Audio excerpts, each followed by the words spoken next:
So 18 years old, you get down here, were you shitting your pants? No, I was actually happy. You were. Yeah, I was actually happy because I'm finally able to be on my own and see if I could make it. That's Don't have awesome. to rely on mom and dad. Yeah. If I really needed them, I called them. Welcome to another episode of Kaizen Kast. Small steps, big changes. Like I told you guys last time, I was having a special guest, my first guest ever, and I'm blessed to have him, a retired Major League Baseball player. I never gave you his name, but today we have Ian Snell.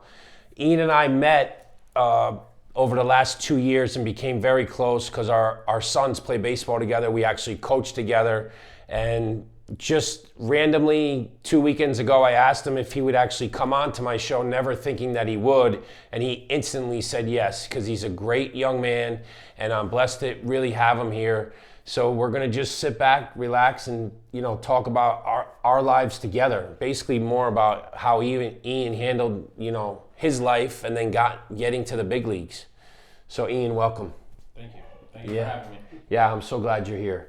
So why don't you just tell everybody, where you grew up, did you play, where did you play? How many sports? Did you play just baseball? Because in today's world that we're in today, it's so centralized. The kids at a young age playing just one sport.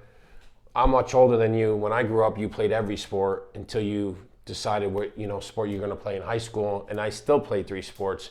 Today, young kids are picking at 10 years old. So, why don't you kind of fill me in and let me know, where you grew up and how things went that way, and then what kind of sports you played.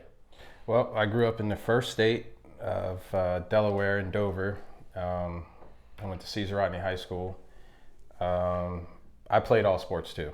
I dabbled in everything. I played soccer, I played football, basketball. I did wrestling, I did boxing. Oh, that's awesome. Honestly, baseball was the furthest thing from my list of sports. Come on. No, I'm being serious. My dad, I was throwing a football, and I was a quarterback through Pop Warner, Police League, and stuff like that. So my dad told me to throw a baseball, and this is when I was probably 7 or 8 years old. Okay.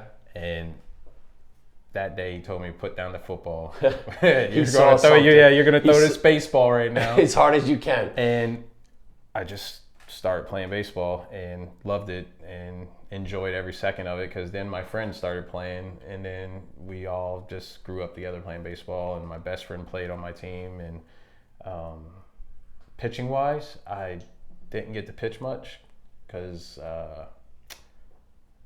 it was like a disadvantage. It was like people, how you get that one guy that's like that one person that throws freaking hard? Yeah. That was me. And I never got to really pitch, so I played shortstop, and I tried catching one time. That was the last time I caught. But I played shortstop and outfield. Oh, okay. So, and when I got further up, and I don't know, because Little League was different back then. Yeah, it's different. It was different. I know exactly what you're talking about. Yeah, so we had, majors. Yep, so did we. Big leagues. And then, you left for the high big school. Yeah, for the big diamond, yeah. So big leagues, I was able to pitch. I pitched every now and then, sparingly, like in the playoffs or something if we wanted to win. But so your arm was fresh, pretty much through high school. It wasn't like you were throwing pitch like these young kids today that are throwing curveballs at 9, 10 years old and throwing, 100 innings over the weekend. Your arm was fresh. I pitched. I did throw an 18-inning game in high school. I pitched an 18-inning game in high school, and we won 1-0. That's unbelievable. And how many strikeouts? Honestly, I didn't have that many, because I was dabbling with a 2-seamer, and I was dabbling with changeups, and I think I had 13 or 14. That's a lot. But yeah, for high school, not that many. 18 innings is still a lot. That's still a lot. Yeah. So we won that game, and then I didn't pitch for a while because my coach was very strict about great. how many pitches you threw. I didn't throw a lot. I think I threw 126 at that time. That Right. wasn't a lot. Yeah, back then. You know, kids now can't even throw more than 2 innings. Now, what year was that? That was 2000. Such a baby. 97 to 2000. That was when I was in high school. Okay. 96. Yeah, 96, 2000. So, drafted right out of high school? Yes, 26th round by the Pirates. That was in, so that'd be in 2000. Yeah, 2000. 2000. Drafted right out of high school. That's amazing. But you didn't even really, so scout after you, that 1-0 game, right? Did your coach was like, okay, we got to start calling scouts, or scouts are already coming to look at you, and it just, because to be drafted out of high school is just. It's weird because it's not like it is now. I know.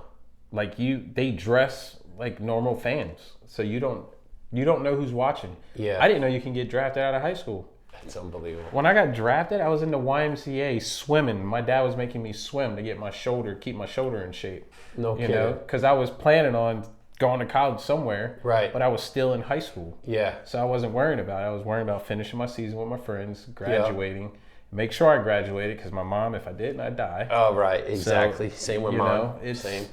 It's one of those things. My dad, no one knew. That is unbelievable. And then the last day, senior day, the Pittsburgh scout was talking to my parents in the stands.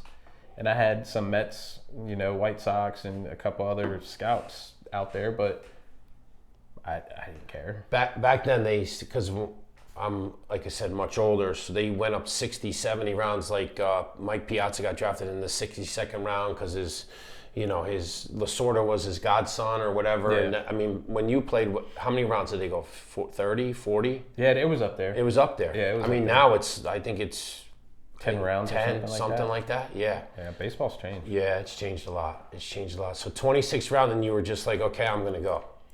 Yep. The only reason why is because what better way to see different places in the country, you know? That is awesome. I can still get my education if I wanted it, because, you know, they offer you for you to do your college or whatever. But I was just more of, I want the challenge, you know? I wanted to face other guys. The first day I got down here, I faced Grady Sizemore. And I think I hit him in that 96 in his freaking thing and broke his wrist or something. Oh, good. So Lord. it was like, And you were 18 years old. 18. You're a baby. Yeah. Good Lord.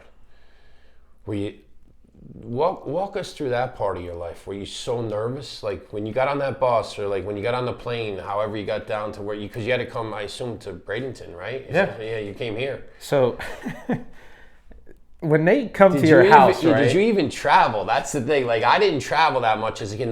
Not mom and dad, rest your soul. But we did try. Trust me, we took trips, but like not like we take trips now. So like kids get on a plane at 4, 5, 6, 7, 8 years old, and I wasn't like today.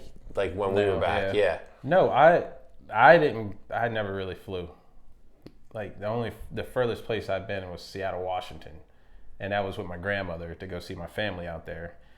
Other than that, I didn't go past. We drove to Virginia and like places like that. Right. We drove combines and stuff, but I never fly down to Florida. I've never been to Florida. And when they sit down and they were talking to me, like they gave you some BS story. Oh, the mall's this close, the beach is down the road, and you're like, what? Okay, it sounds good. It sounds great. Yeah, there's a lot of stuff to do. You know, the place is really nice. And then you get here and you're like, all right, this is pretty cool. And then when you get further down where the Pirate City was, it's like, what the F, dude? Yeah, you could say whatever you want on here. Where are you taking me? Right. It's in the middle of the ghetto. Yeah. The school for like the bad kids is across the street. Like there's no beach. There's an orange farm right here. And then like the Pirate City was trashy. Like it was so disgusting.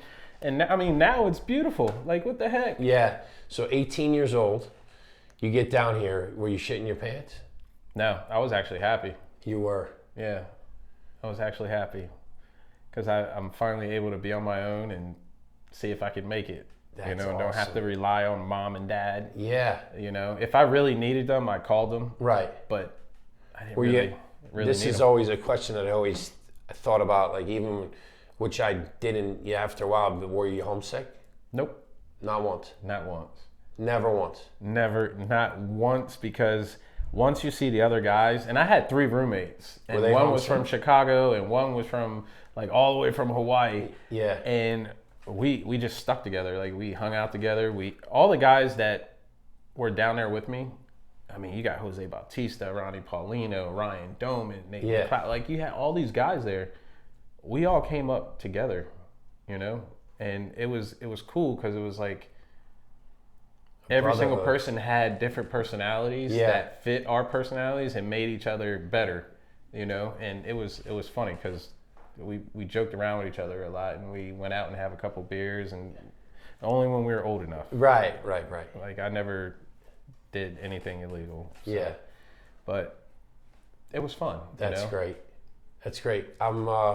So take me through your first couple years, just like through the minors, because I think what a lot of people don't understand, because we do everything, and I say we're always on this instant gratification part of our life where everything happens. The young kids, they're always watching Instagram, and I'm at fault too. I do it too. You're flipping through TikTok or Instagram, and everything's all about how people can make so much money so quick, so fast, but that's not the real life. That's not real life. Neither is getting to the big leagues, because I know how hard you guys worked. Trust me, I mean, that's what this is all about the struggles with my life for 30 years and the addictions that I had from not being able to get a chance to do that. But people don't really understand the time, the effort, the work that you guys put in to try to get to the big leagues, and 90% of the people don't make it. Yeah. Yep. True? So I told myself that I was going to make it and I kid you not, I told my mom when I was 6 years old and I saw Pedro Martinez on TV, I said, that's going to be me one day. And that's why I wore 45 too, because that was my favorite pitcher. He's a dude. And He's a dude. I came down here and it was a struggle, because you look at your first check and it's only $170, and you're like, how am I supposed to live off this? Right. Then you got clubhouse dues and all this other stuff. You got your car insurance, like your health. Yeah. Like, what am I going to do? So a lot of us have to work. After the minor league season, we go to work. So I had 2 jobs. Wow. When I actually stayed down here, I never went back home. I stayed down here. I found a job detailing cars at Toyota. And my boss, I talked to him all the time. And I told him every year I want to come back because I'm not making enough money doing this. And he understood, and I just kept going back. And you have no time for workout. So what I did was I always bought oranges and I just threw them up against a trash can. And No kidding. Then they made me a little wall where I can throw a racquetball and a tennis ball and then a rubber baseball to keep my arm in shape. Dude, it's tough. Like people are like, oh yeah, this guy's making millions. No, if you're like 1 to the 10th round, maybe. Yeah. Your signing bonus, because then once you get dropped in, I didn't mean to cut you off, but once you get dropped in, you're just like a factory worker. Everybody gets paid based on your time, right? Like it's time that it's serving. It's not just, because you signed in the first round for, back then it was probably, $1 million at the top pick, or whatever it was, 2 million, and then down at the 10th round, you're getting $100,000 or 50, or whatever the number is. That's your signing bonus, but everybody gets lumped in together. Single A, it's your first year, so you're getting paid shit money. So that's incredible. And those guys, I mean, the first rounders, when I played, maybe 1 or 2 made it. A lot of guys got messed up because, I mean, they're in Florida, they're playing, they're pitching a lot, they're throwing breaking balls. Like, that's all you see is breaking ball. And it's like, dude, you're throwing 90 plus, you should be using that. Right. But I was just a raw talent. I'm not gonna put make somebody made me this person or that. No, I was a raw talent. I never had a pitching coach in high school that took me to the side. My pitching coach, I just threw hard, down and away or down the middle. If you hit it, you hit it. And then I developed a breaking ball, But if you can hit Was it, there one coach from the Pirates that taught you that? Somebody in the Pirates organization, or was it a different? I had a lot of good coaches. One, Tony Beasley, he was like my father figure, but he wasn't a pitching coach. Yeah, I remember Tony Beasley. So he's with the Rangers right now. Yeah. And I talk to him every day, pretty much every other day, just to text him, say, hey, Pops, like, love you, hope That's you're doing awesome. well. Like, there was I a got guy goosebumps. named Lovecamp, Scott Lovecamp. He was really good. Surridge, I don't know his first name, but he was with the Pirates for a little bit in the major leagues. He was really good with pitchers. Like, he knew your strength, he knew your weakness, and what your weakness was, he worked on it in the bullpen. And I never got the chance to have him, only in AAA. And then you remember he was our coach for a little bit when I was with the Pirates for 2 years. Jim Colburn was my pitching coach. Oh, I remember him. And I'm trying to remember the manager's name, Jim Tracy. Oh yeah, of course. I love them. They let me be who I wanted to be. Like, they didn't try to change who I was. Yeah, which happens a lot, right? In the minors, they want to change. They want you to be something. Oh no, this was in the big leagues. Oh, when you were in the big leagues. Yeah, so and people don't know this. Like, we had so many different pitching coaches and managers when I was there, and they all try to change the way you are. It messes you up. Yeah. You know, they want to change this, though, how you deliver, where your hands are, you know. That same thing happened to my buddy Pete Tucci, who played with me. Pete Tucci, you know, Tucci Lumber. He got drafted in the first round, and he had his way of swinging the bat, and the Toronto Blue Jays wanted him to swing a different way, and it was screwing him up. And he was just like, yeah, I totally get it. I mean, look at Bautista. Yeah. I mean, the Pirates let all-star, future all-star, future Hall of Famer that came off the bench hit 256 with 19 home runs and 65 RBIs. You let him go. You trade him away, and then you bring in. The Pirates can be so good. That's the problem. But they keep giving away their players. Or trading them away because they make this much money. Or this and that. I mean, you had Chris Duffy, Nate McLeod, Jason Bay. Upcoming, you had McCutchen. Oh, yeah. And then you had the other guy that went to, I think he plays with the Rockies now. Spanish guy.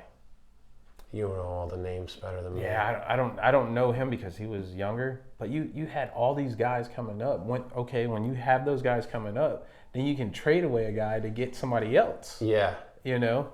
I mean, Zach Duke, Pat, Paul Mahomes, and Tom Gorzolani were like amazing pitchers. Yeah, they were. 3 lefties, they were good. Yeah. You know, Mahomes, that's No, that's not because him. he pitched with the Mets. Yeah.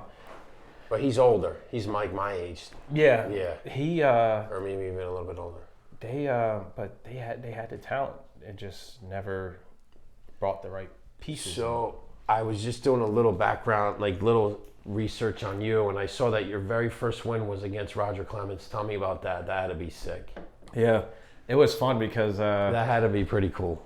I don't really remember like the facial expressions I was making, but when I called my dad after the game, I was like, yeah, I just beat one of the best pitchers in the game. That is and I got a hit off of him. So, that's because in National League you guys were hitting. So I wanted to get the ball and stuff signed by him. Like all the other players from the team, they all signed it, you know, saying congratulations or whatever, but he wouldn't sign the ball. He won? No, he wouldn't sign the ball. I was so pissed because, oh man, like that's stuff that I don't sell. You know, I give it to my son or I give it to a family member or something because they're really, really into baseball. Was he pissed because you beat him, or was he? Because I could see him being that fiery. I think he was pissed because a rookie beat him. Because a rookie beat him. So. But it was, oh man, I felt so good. I told my dad, I freaking beat Roger Clemens. That is unbelievable. I can hold that for the rest of my life. Yes, you can for the rest of your life. That is amazing. And you know, I also went toe to toe with one of my favorites, Pedro Martinez in New York at O'Shea. That was fun. That must have been great. So after the game, I guess they must have announced it on the while the game was going on, the announcer said something, and she heard it, his wife at the time, or I don't know if they're still married. But I was walking to the tunnel to go back to the bus to go to the hotel, and she stopped me. She's like, "You're the guy that wears 45 because of my husband," and he's doing an interview, and she like grabs him and like, baby, get a jersey and sign it for him. I'm like, oh my gosh, you know, that's awesome. It was his game worn jersey, and I like, my cousin has it. You know, sweet. I don't like holding memorabilia in the house or anything like that. So he has it. The only jersey that's in the house is Bryce Harper for Kawhi. That's it. So that's his favorite guy. So I got you. Tell me, so we spent 10 years in the big leagues? 9 years? No, 7 seasons. 7 seasons. What was so give me the rundown of all the teams you were with. Pittsburgh, Seattle, spring training stint with the Cardinals, and AAA with the Dodgers. And you spent most of your time with Pittsburgh? Yes, Pittsburgh. Never wanted to leave, by the way. Never wanted to leave. It was close to home. It was easier for my family to come see me. I love Pittsburgh.